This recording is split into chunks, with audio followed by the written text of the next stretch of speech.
Tech Manitoba, and I thank you so much for joining us over the lunch break for our lunch and learn that we call a tech mashup. We do about, I think it's 10 of these every year, with the exception of one of the summer months and usually close to Christmas. But really, really happy to see the turnout that we have here today. The format for our event is I will talk a little bit about some of the Tech Manitoba events that we have beyond the wonderful tech mashup that we have here today. And then, of course, we'll hear from our fantastic speaker who's waiting in the wings. And then we have a little bit of networking time after the presentation is done. So if you're able to hang around and you want to move around the virtual tables, I highly recommend that you do so, and then you can chat with anyone else that's at the event today. In the spirit of reconciliation, I would like to acknowledge that Tech Manitoba is located in Winnipeg on the ancestral lands of Treaty 1 territory. This is the original lands of the Anishinaabe, the Innuak, the Ish-Inininiwak, the Dakota, the Dene, and on the homeland of the Red River Métis. Tech Manitoba continually seeks to cultivate better relationships with Indigenous peoples and communities to support and be a part of the ongoing journey we call reconciliation. We seek to make Manitoba's tech sector the most diverse, equitable, inclusive in Canada, and to be reflective of the diversity that is Manitoba's population. And so today's event is Building a Modern Cybersecurity Program, and I'll introduce the speaker in just another moment. But first, I wanted to talk about some of the upcoming events that we've got going on. Next week on September the 24th is Tech Manitoba Advantage. It is a virtual members-only event, and it allows you to take full advantage by gaining information of your Tech Manitoba membership. If you're wondering how to get more value out of your membership, join us to learn how to maximize being a Tech Manitoba member and hear about a variety of benefits and opportunities from myself and the team. And then if you're not able to participate in that event, we're going to do a recording and upload it to our YouTube channel so you can look at it later on.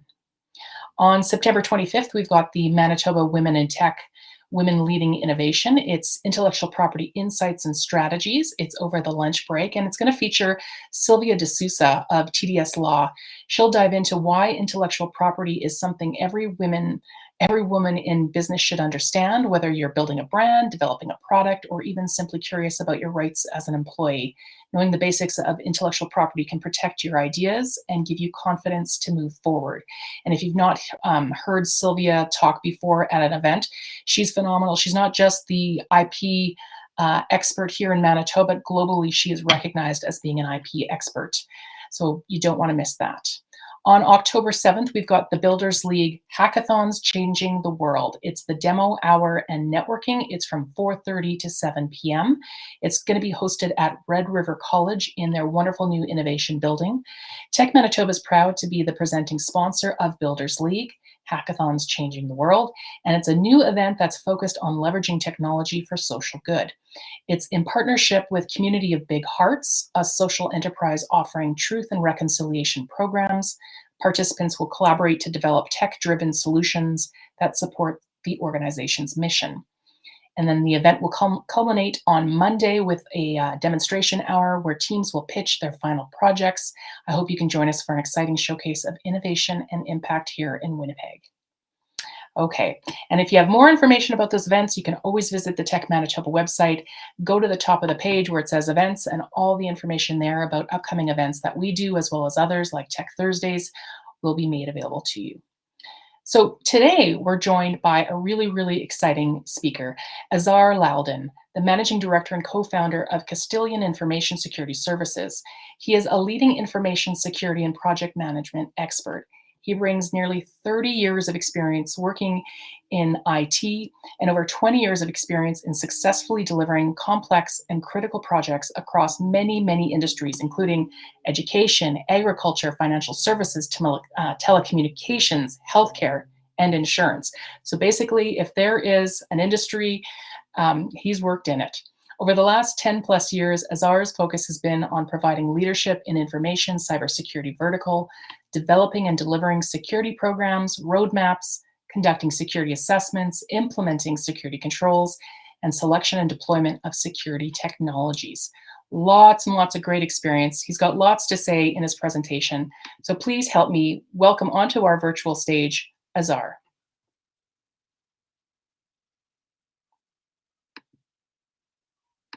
you very much for that introduction.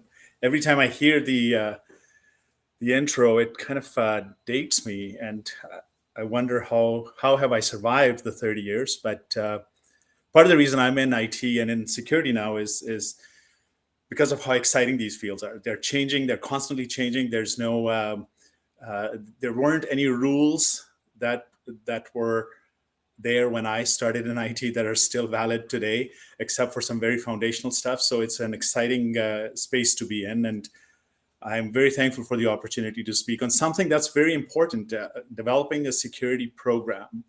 And unlike many of the security presentations, this is not going to be a very technical presentation. It's more around developing a mindset around why a security program is needed, uh, what does a business need to do to actually establish one, and how to manage it and build it from there, and what the value is that a cybersecurity program brings to the organization. So, with that, I think the actual content is going to be moving forward very, very, very quickly.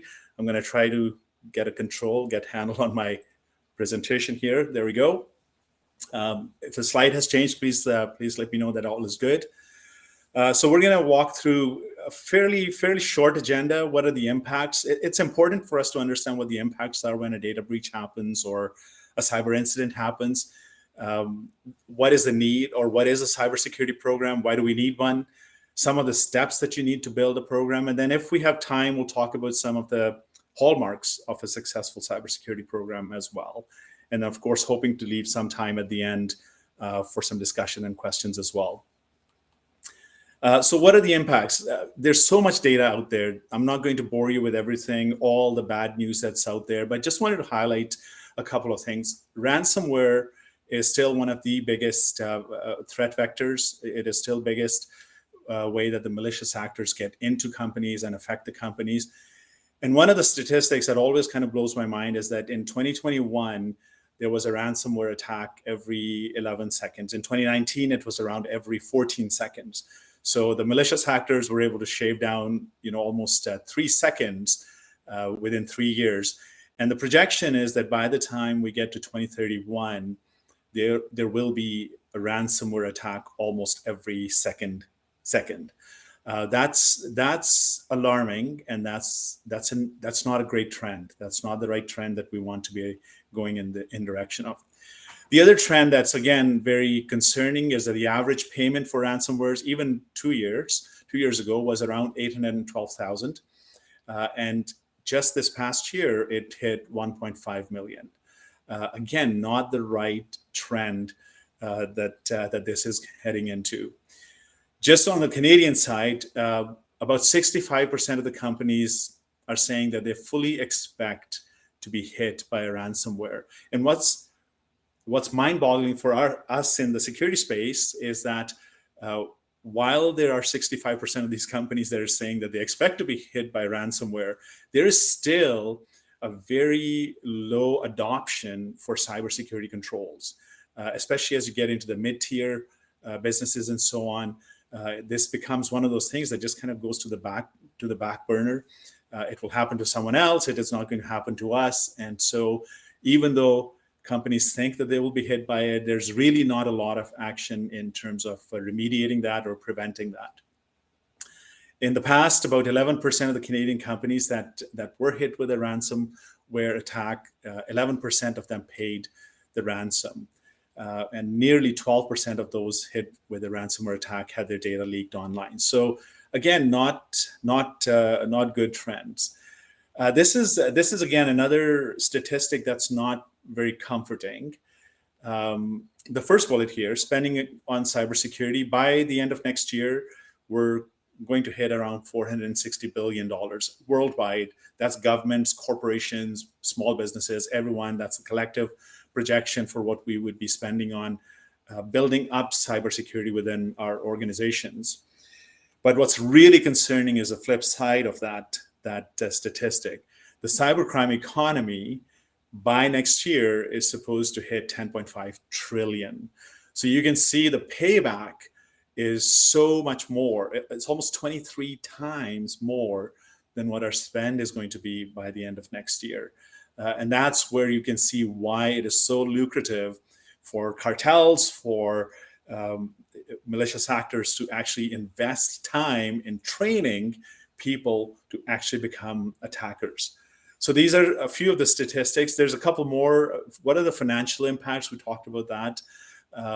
The average cost of a data breach, if you see the trend here from 2020 to 2024, it's been increasing. The average cost in 2020 was 5.25 million Canadian, and it's expected to hit 6.64 million by this year, by the end of this year. So again, you can just see the trend line there. Every year, there's been a gradual increase in the cost of a data breach. And part of the reason why that's the case is because more and more companies are adopting more technology, but not putting in the proper security controls in place. We're adopting and moving to the cloud, but not having proper security controls in place to manage our business in the cloud.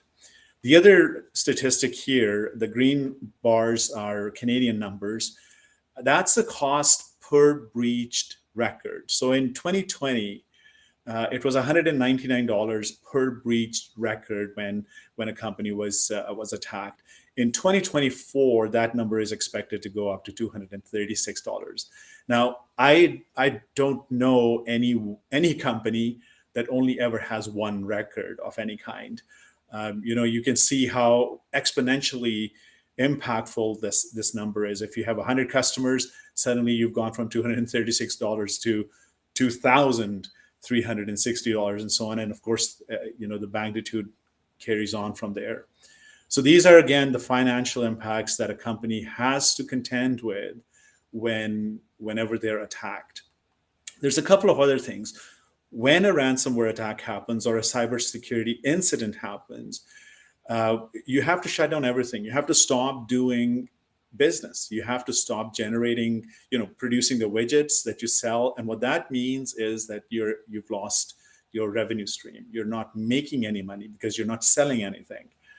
So not only are you not bringing any income in, but the second impact is that you're actually spending money for containment and recovery. So you're bringing in, some consultants, or you're spending time within your own team and trying to contain the incident, but then also to recover from that. So not only are you not bringing in any money, but you're also bleeding anything you had in your reserves as well. So the financial impacts of an incident are significant. And actually, in one of the statistics that was published about a year ago, it was said that nearly 75% of mid-sized companies will actually have to shutter their doors within a year or 18 months after a breach, because they just cannot recover from the incident.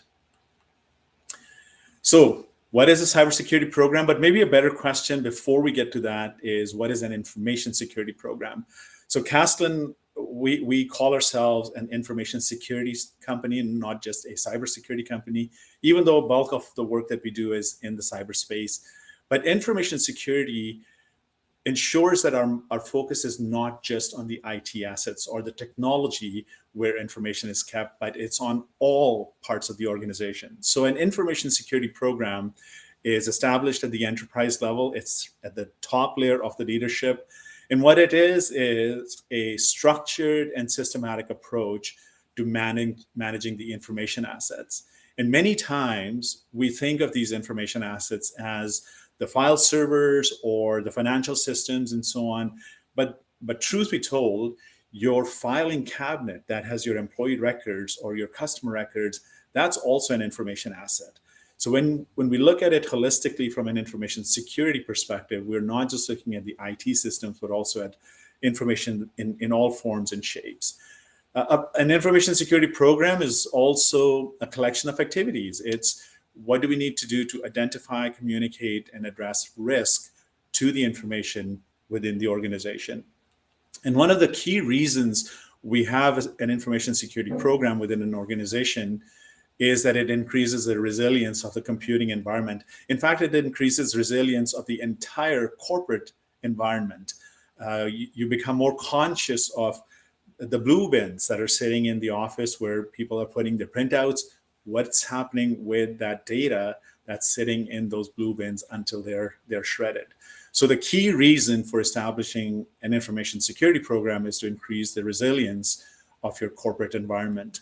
And how we do that is by protecting the information from threats and vulnerabilities, identifying what those threats are. We'll talk a little bit about that later on, but protecting from threats and vulnerabilities, focusing on ensuring the confidentiality, integrity, availability of your information assets, the CIA, the triad of information security.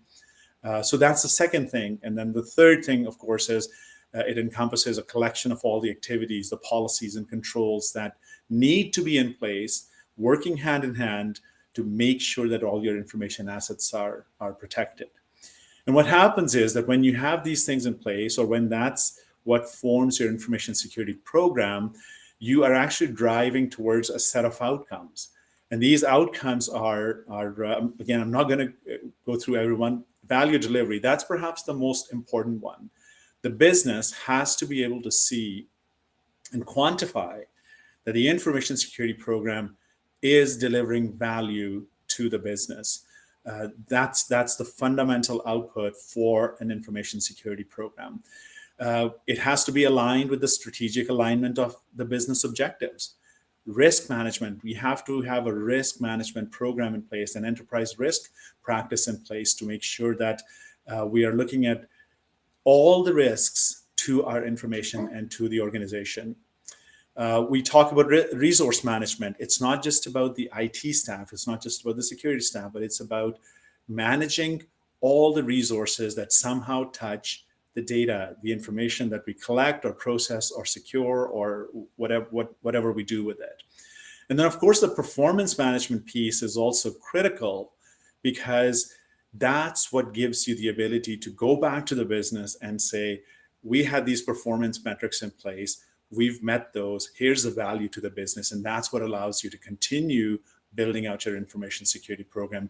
And then, of course, the assurance process integration, that is a key, again, that ties everything together. So that's the information security program.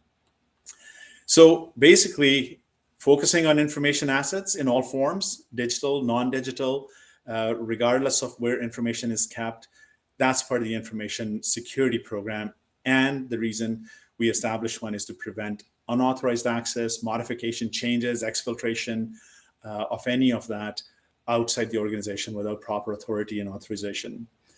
So the cybersecurity program, which is what we want to talk about, is a subset of the information security program at the enterprise level.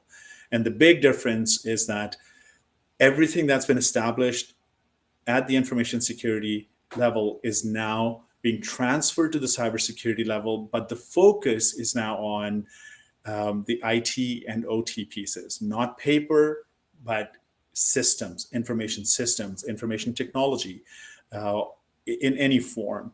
And then, of course, it is to protect the organization, IT assets, OT assets from any attacks that a malicious hacker might launch against all of those. And again, we look at it in three ways, or a few different ways. You can look at it from a risk management perspective. You can look at it from a data management perspective, and so on. But the end result is always the same. It is to protect your information assets that you have within your organization. So cybersecurity program, again, like the information security program, is a set of activities used to manage the risk of the organization. It is what helps us identify risk, quantify risk, prioritize risk, and then, of course, to put in some risk control mechanisms in place. Cybersecurity program also includes technology, process, and people. And it's crucial for organizations to get the sequencing right. Many times when we meet with clients, their first question typically is, which technology are we going to buy? Which technology are we going to implement? And probably 99% of the time, our response is, well, we don't even know where the gaps are. And many times the gaps are in the governance, the gaps are in the process, the gaps are in training for not just the security people or the IT people, but the organization in general, all the end users. So the technology is not always the solution. but technology is a part of the solution. So those are the three pieces that we always have to keep in mind. And there's, of course, the governance, which is where the standards, guidelines, frameworks, policies, and procedures come in. All those have to be accounted for with IT and OT assets in mind. One of the key things, you can have all kinds of good stuff in place, but if you don't have a good incident management plan in place, when an incident happens, or what are you going to do? You have to identify the key stakeholders who need to be called if there's an incident. You need to know who is going to take on which role within that incident management program. So absolutely critical to have an incident response and incident management plan in place, which has been tested in the good times, in the good days when it's actually not an incident. And then, of course, the final piece of the cybersecurity program is to come up with a roadmap, which will include the program, but also the projects that we need to have in place and established so that the risks that we've identified can be addressed and mitigated, reduced as much as we can, as best as we can. Why do we need a cybersecurity program? Again, we get a lot of questions around, why can I not just go and buy product XYZ and implement it? I think there's a few business reasons for why a cybersecurity program needs to be in place. And the first and foremost is that the information that you hold within your organization is now a very valuable commodity. If you're in logistics, 20 years ago, you just moved one pallet from one company to another. But today, I think the biggest commodity that transportation companies are in is data. Everything that they hold, everything that they're transporting, the routes, the contents of their trucks, their rail cars, it's all about data. So the information that you hold is tremendously valuable, and it can be a market differentiator for you. The second reason you need a cybersecurity program is that IT and OT systems now are contributors to the success of your company. It's no longer, IT leadership is no longer on the sidelines. And what we're seeing now is that the security leadership is no longer on the sidelines either. They're starting to get C-suite positions with CISOs and CSOs and so on, because the value that the business has, or because the value the business places on the IT and OT systems and how critical they are for the continuation of the business. All businesses, regardless of their size, their sector, their industry that they're in, all businesses are susceptible to a cyber attack. And this is not to do any fear mongering. We do a lot of work with smaller companies as well, and typically we have to convince the owners that the credit card that their customer uses is the same credit card that they use to pay for Netflix or pay for their Apple services. And guess who's more secure? It's probably Apple's and the Sony's and the Netflixes that are way more secure than their systems.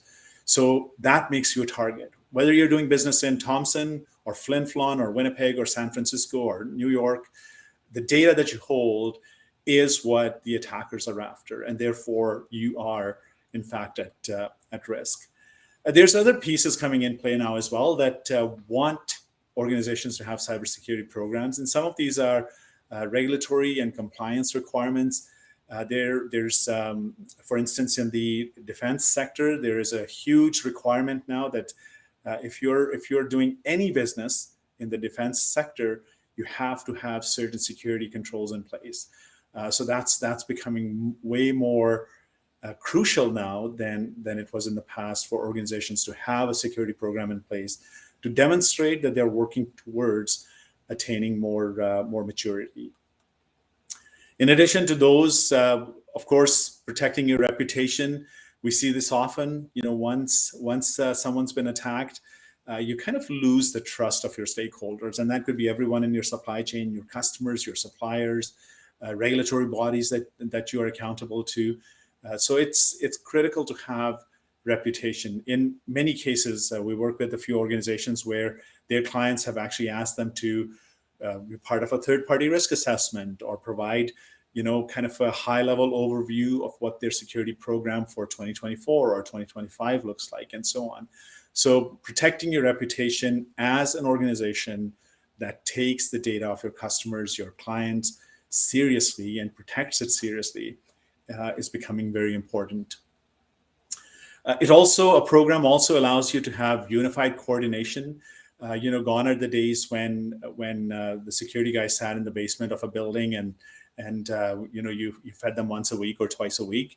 Now they're integrated into the technology framework. They're part of the organization, and therefore having a cybersecurity program, working with legal, working with privacy, working with IT, has become far more critical than before. And if you have a cybersecurity program, you can actually take their needs, their requirements, and build those into your program. So you have a holistic organizational view of your security program than just a siloed view of what you're supposed to deliver.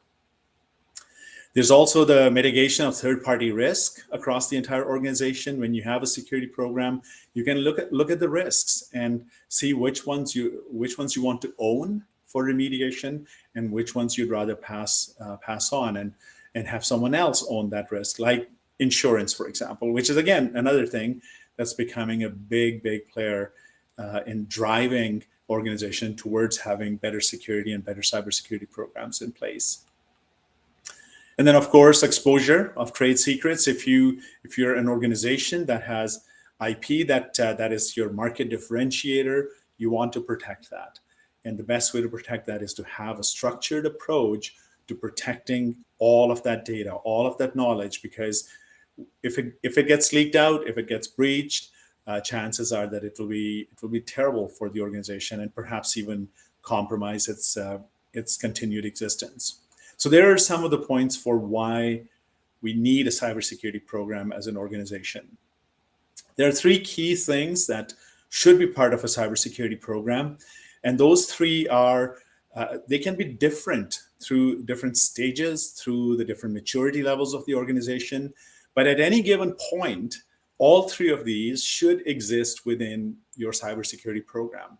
You may have more focus on one or the other, depending, like I said, on the maturity of your organization.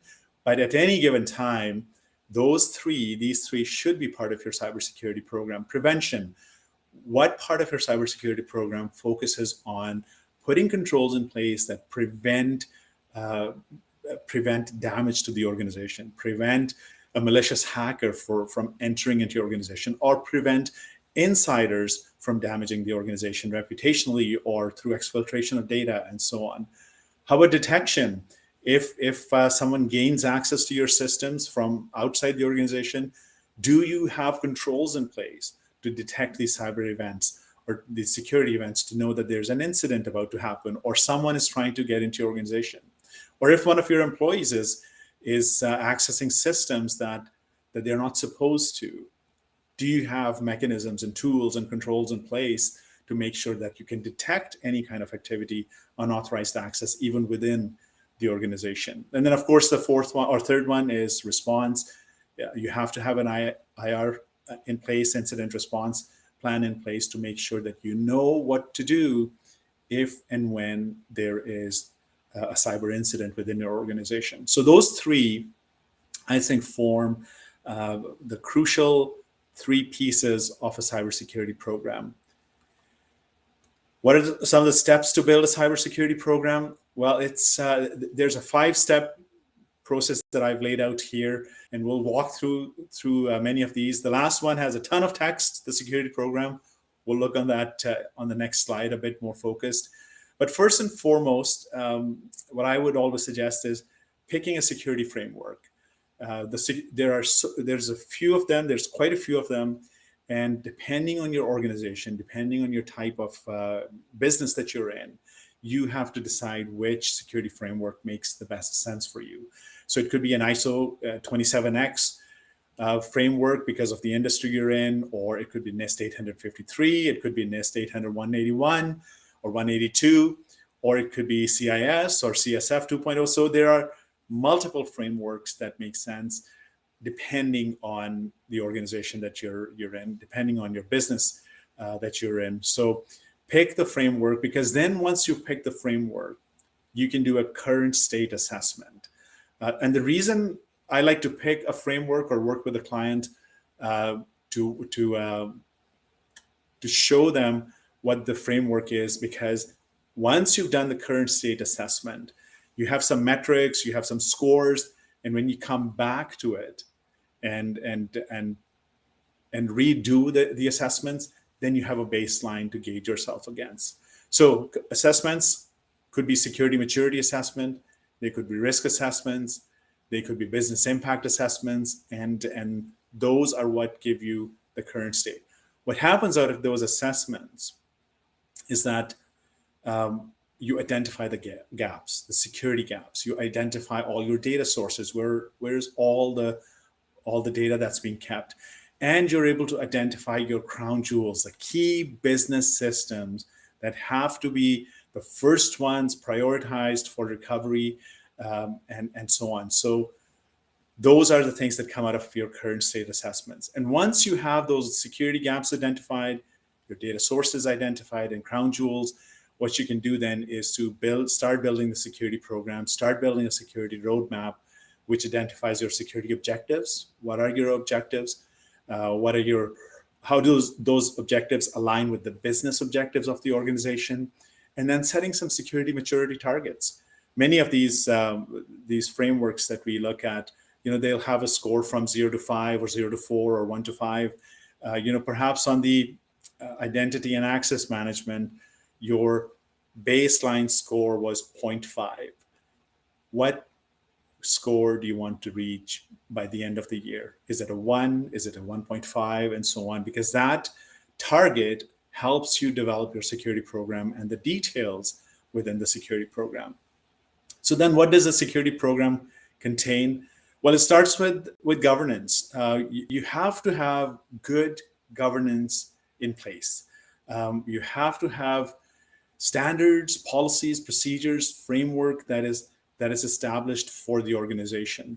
And in many cases, that's where you can address a lot of the risks that exist within your organization.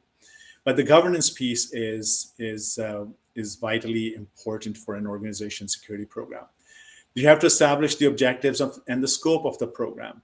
And those have to align, as in the previous slide or previous piece, those have to align with the business objectives and the business scope of the work that needs to get done. Assessments have to become part of your security program, regular assessments, or anytime there are systems changes, we have to have those assessments pre-planned and scheduled within the year. Establishing security controls. Again, these are logical, methodical approaches. You cannot build a second story of the house unless you've laid a foundation and you've built the first floor. So you have to have a logical, methodical approach to building the security controls within the organization. You also have to, as I mentioned already, you also have to make sure that your security program has some drivers for regulatory compliance, insurance compliance. And as I mentioned, cybersecurity is now becoming one of the biggest drivers for organizations to have cybersecurity programs in place, because many organizations, when they're coming up for renewals, are realizing that their premiums are going up by 10 times to 20 times because they don't have a good security practice in place. Training and awareness is critical. Perhaps one of my pet peeves when I meet with leaders, or when I'm presenting at venues like this, and some presenter will stand up and say, well, your employees are your weakest link. We hear that so often in these security conferences. And to me, if your employees are not trained, you as a leader have failed. You have failed to train them so that they can be aware and educated in how to identify threats, and then also what to do with that when they identify threats. So training and awareness are a foundational piece that needs to be in place, that organizations have to have as part of their cybersecurity program. Monitoring and detection, I think we just talked about that as well. We talked about incident management and response. Supply chain risk management becoming absolutely huge. I think we all remember the Target incident, where it was a subcontractor who was the reason why they had the breach. So you have to have controls in place and requirements in place for your third-party suppliers, for your supply chain partners, to make sure that they have security controls in place that are at least as good as your requirements. That's one way to manage your supply chain risk. And then, of course, you have to establish program performance metrics. Unless you're able to go back to the business and quantify the good that you've done as part of your security program, I think it will be a hard sell for us to get more funding for the next year, because the business thinks in terms of what's the value. And one way to demonstrate value is by taking back performance metrics to the organization leadership. So that's a logical approach for building out a cybersecurity program. There's also a kind of a layered approach, and they're not mutually exclusive. They can be paired. They can be work together. But there's a different way to look at building a cybersecurity program as well, and that's in these four layers. There's a business layer. There's a desired security posture layer. What's the current security posture, and then building the roadmap that will feed the actual program. So at the business layer level, you start with the executive buy-in. You understand what the company goals and priorities are. You understand what the compliance obligations are for your organization. If you are, for instance, if you're an organization that processes credit card information, you know that you have to comply with the PCI DSS requirements. In order for you to be able to do business, you have to have those compliance obligations met, and so on. If you're in the healthcare sector, there are compliance requirements that you have to meet to be able to do that. You also have to understand what the organization's risk appetite and risk tolerance are. If there's a data warehouse, do you have a backup? How quickly can you switch over to that if the first data warehouse, the primary data warehouse, is affected? That all feeds into questions like that, feed into your risk appetite and your risk tolerance at the executive level, at the business layer level. So you have to have those 5 pieces in place before you can actually start getting into your building your security program. You also have to, at that point, start picking out a security framework that the organization is going to adopt, and then desired security posture. What is it that you want to drive to? What is the target state that you want to get to? What is the vision, your mission, your goals, maturity level that you want to attain? I mentioned that in some of these frameworks, the scores for the maturity level will go from 1 to 5. Do you want to be a 5 at all of the security domains that are part of that framework? Or does it even make sense to try to attain that? You don't have to hit a 5 on all 22 domains of CSF 2.0. You have to decide which of those domains are important to you and what maturity level you want to attain. So you have to set these targets, because those are the ones that drive the shape of your program. And same thing with the security metrics. What are the security metrics that you want to attain? Once you've done that, then you get to your current security posture. You do a business impact analysis, or you do a risk assessment, or a security maturity assessment. And out of that comes your data classification, your threats and vulnerabilities, your gaps that you've identified. And again, these things are vitally important for you to do. Not all data, like the second box there, not all data are the same. You have to know what type of data do you collect, and then you have to have different data handling practices, data securitization, data sanitization practices, depending on the type of data. So you have to have good data classification in place. You have to understand what your threats are, what your vulnerabilities are. Again, not every vulnerability that gets published may be applicable to you. So you have to have a very, very diligent view of what the vulnerabilities are that are out in the wild and how they affect your company. How exploitable are they when it comes to your organization? So threats and vulnerabilities are critical. And of course, the gap analysis, because as you start to prioritize those gaps, that's how you build your security program and the security roadmap. The roadmap itself then is a plan of action to close the gaps that you've identified in the previous step. You prioritize the projects, you establish the milestones. And the reason those two are important, the prioritization of projects and the milestones, is because at the closure of each project that's part of your cybersecurity program, you should be able to move your organizational score up by a few points. You should be able to demonstrate that that particular project that the organization had provided funding for, resources for, has actually delivered value to the organization. The milestones allow you to sit in front of the executive leadership and say, we've come through these 5 milestones, this is where our score is, and now our next set is going to get us to this point. You have to have a logical and a layered approach for building your security program and delivering that. And while all of that is happening, you have to have auditing in place. You can't just, turn on your one tool and of course move on from there. You have to be able to audit. You have to have good log management in place. You have to have good people who can review those logs and see the patterns of attack or anything like that. Continuous monitoring has to be in place. And of course, training and education is a key component of that. And in all of this, from business layer down to roadmap or the other direction, the cybersecurity program has to demonstrate that there's value to the business. You can do everything you can, but if you can't deliver value to the business or demonstrate that you've delivered value to the business, that's a fail. In my books, that's not valuable. And of course, if you don't have the executive buy-in, none of this matters. So you have to have that to start out, and then continuously throughout the life of the program, deliver value and demonstrate that you've delivered value. What are some of the hallmarks of a successful cybersecurity program? I'm going to go through this very, very quickly. It has to be holistic. We talked about that already, that it has to be built out in partnership with legal, with privacy, with IT, with your with any other business stakeholders who will be impacted by that. It has to be business aligned. At the end of the day, your cybersecurity program has to demonstrate business value. It has to be visible. It cannot be run out of a basement in a building.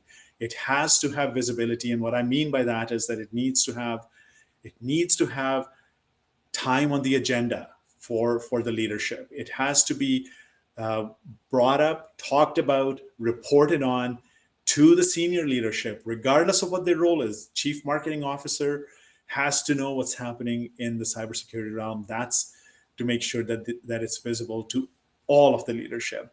It has to be auditable. It has to be audited to make sure that it was a good program and that it delivered successfully. It has to be built on risk. Risk is perhaps the biggest word that I think we can take away. You have to have risk awareness, risk identification, risk mindset built into your organization.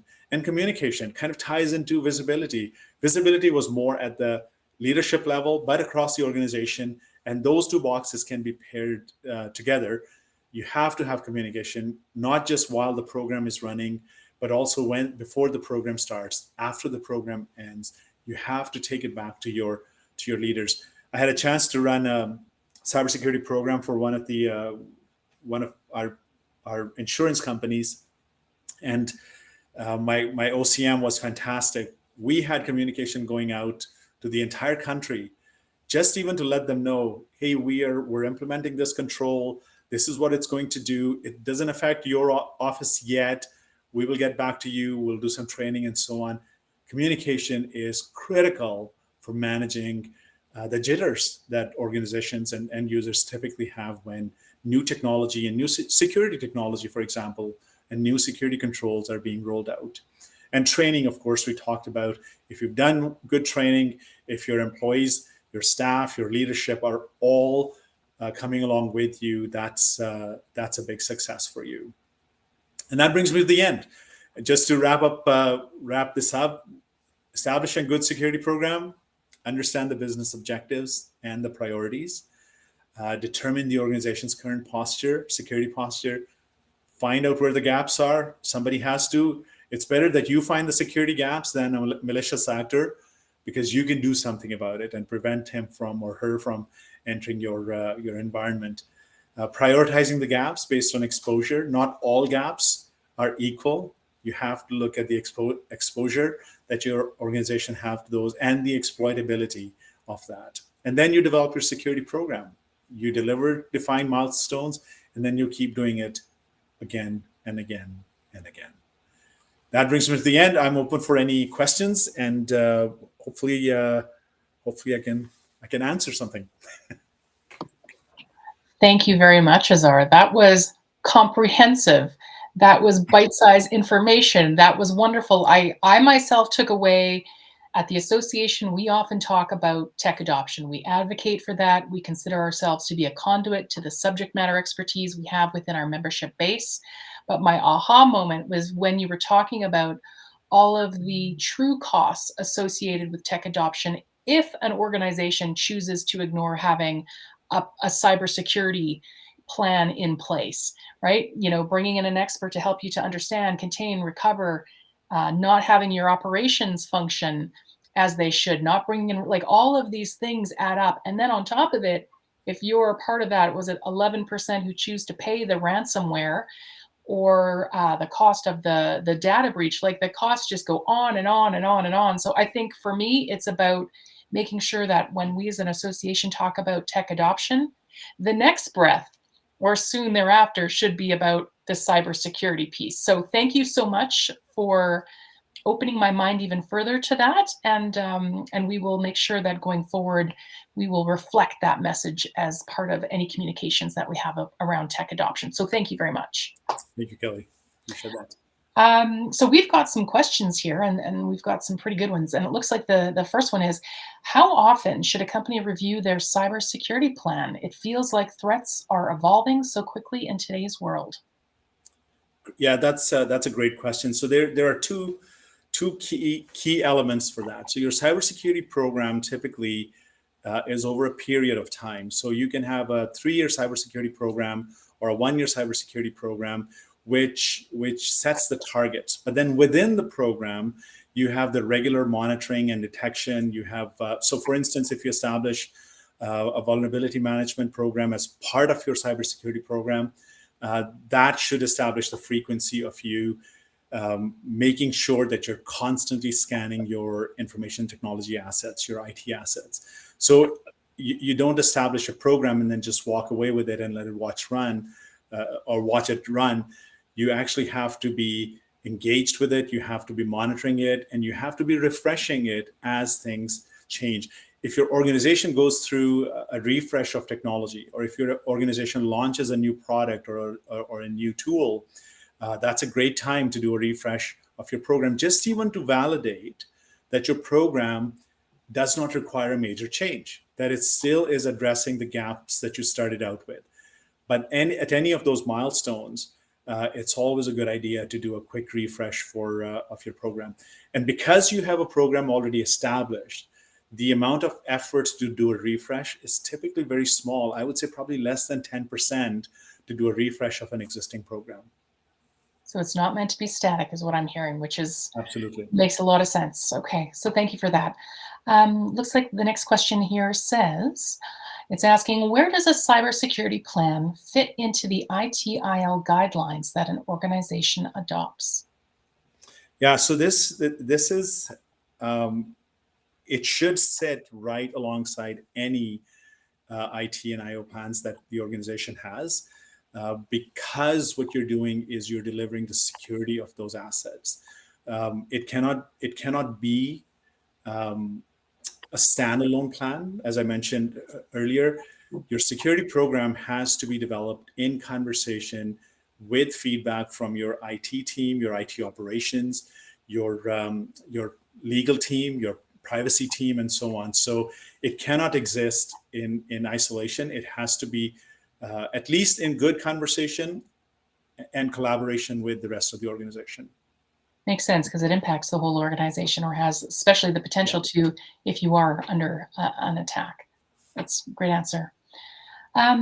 Is there an average cost to build an incident management plan if an organization chooses to work with a third party? Yeah, that's a great question. And it depends on the organization. It depends on the sector that the organization is in. there are there's a spectrum of an incident response plan. You can start with just a policy, an incident response policy, or incident management policy. That would be the basic starting point. But then the other side of that spectrum is a fully developed IR plan, roles identified, stakeholders named in your plan. You have, it ties into your disaster recovery, business continuity planning. You have tabletop exercises and so on. So it could be as small as you want it to be or as big as you want it to be.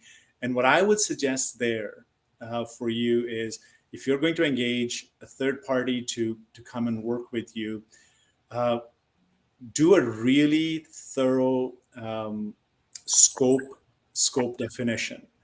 And the scope definition will happen based on your sector, the sector you're in, the size of your organization, the regulatory bodies that you report to, your insurance requirements, and your business objectives. I think if you sit down with the third party with those pieces of data, they can size with you, with your engagement, how big your IR plan needs to be, and be aware of someone who comes in and says, we can build it for you in 2 weeks and it's going to be $700,000.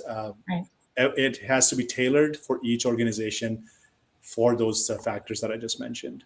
There's no one size fits all type of template that will lead to your plan. That makes a lot of sense. No, there's a common ground where you start from, but each organization has its own nuances and so on, and that will determine how tailored that final product is for you. Makes sense. Well, here's an interesting one too. I'm curious to hear your thoughts. Should we start a trend to hire hackers in our team, of course, with good intentions, to prevent the organization from hacks? That's a good practice. That is a really good practice. And actually, many of the programs, like, for example, Red River College, Polytech, has their cybersecurity program where they train their students to be able to do ethical hacking.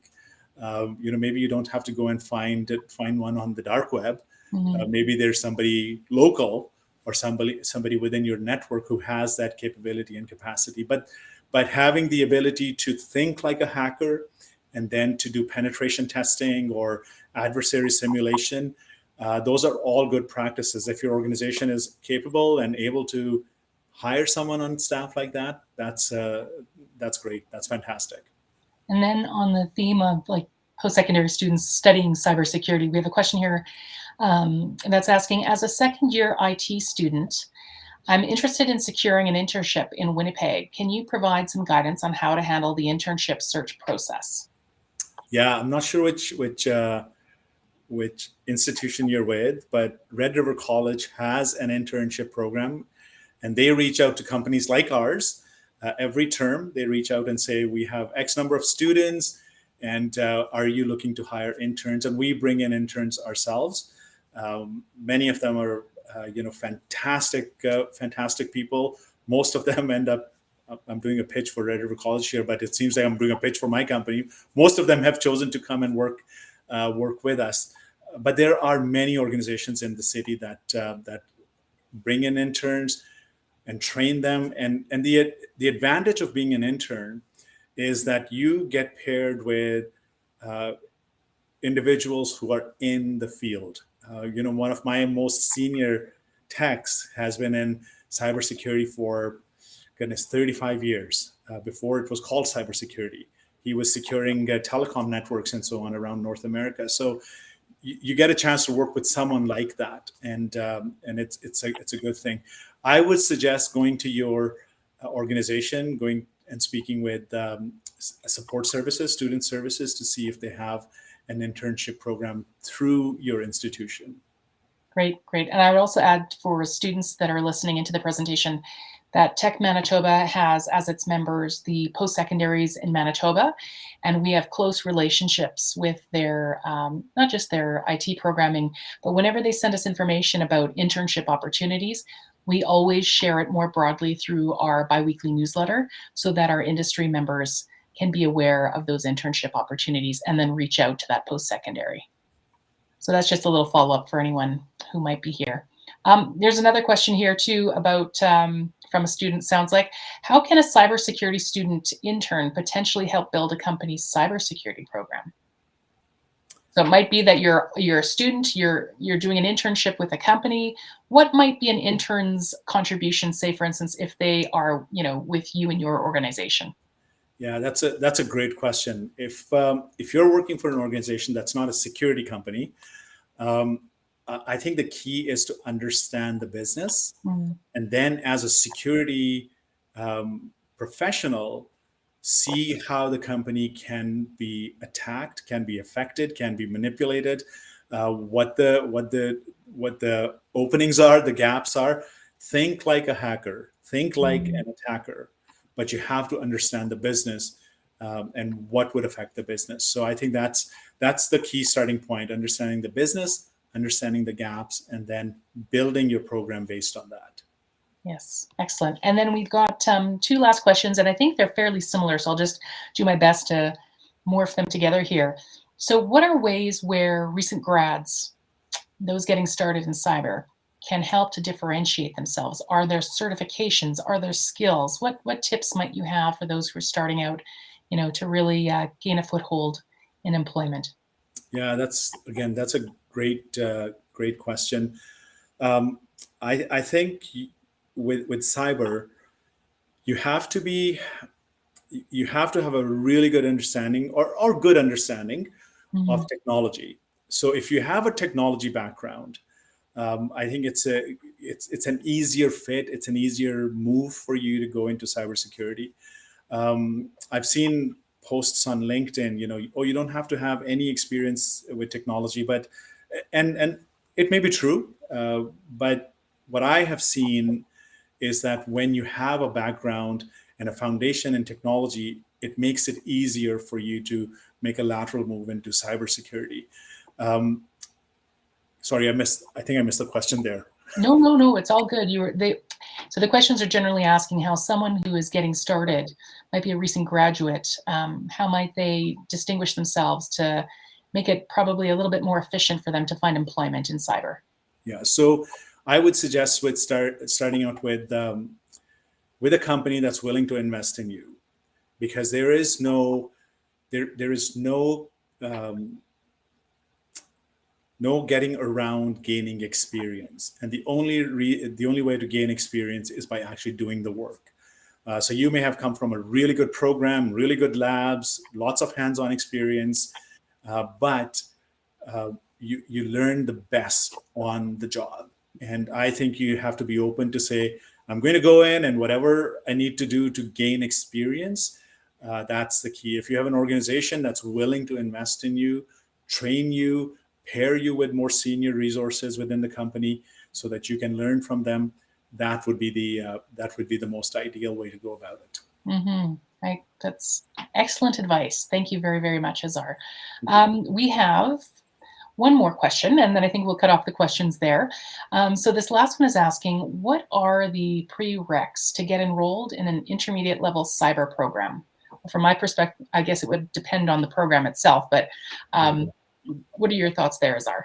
Yeah, same thing. I think it depends on what type of program you want to get into. It depends on where you want your cyber path to go, your career to go in cybersecurity. But I think if you start with something like the Red River College program, you come out with a really well-rounded education around cybersecurity and the discipline of cybersecurity, and then you can decide which path you want to follow. That's when you start getting your specific training for, let's say you want to be an identity and access management consultant or expert. That's when you start to take courses, attend conferences specifically for that particular practice. Or if you want to be a hacker, you go and you get your CEH certification, you go and get your SCP certification and training for all of that. So I think coming into a program, you should look at how well rounded the program is, but your specializations typically start after you finish your education. For instance, one of my directors, he is a disaster recovery and business continuity guy. That's all he knows. He knows how pen testing works, how vulnerability management works. But if I have a question about disaster recovery or business resilience or business continuity, that's the guy I tap on the shoulder because that's his expertise. Right. So that's kind of the path to follow. And I'm tucking that away because Marie on my team, who often is there to help with the Pembina Trails Early College speaker in the classrooms or mentorship sessions, pen tester is often high on the list of speakers that she's often looking for. So that's good to know that you have one in your organization as well. So thank you for sharing that. So can I please get a round of applause? The little emoticon, the thumbs up, whatever you choose to use here for Azhar Laldin from Castellan. Tremendously good job. Thank you so much for sharing your expertise. It's obviously something that you are super experienced in and very, very passionate about. And this has been a fantastic discussion. So I just want to say thank you again for your presentation. It has been really informative. So I thank everyone for joining us today. That concludes our program. You will now be, transported back to your tables, and the event will remain open for networking until 1:30 this afternoon if you're able to stick around. If not, we totally understand. Everyone is incredibly busy. So thanks so much, and I hope you can join us for a future tech mashup. If you yourself have ideas about, speaking on a topic that you'd like to do for a tech mashup, reach out to us. Shaylin on the team in particular, our events manager, is the one who coordinates. And thank you for your time. Thanks so much, everyone. Have a good day.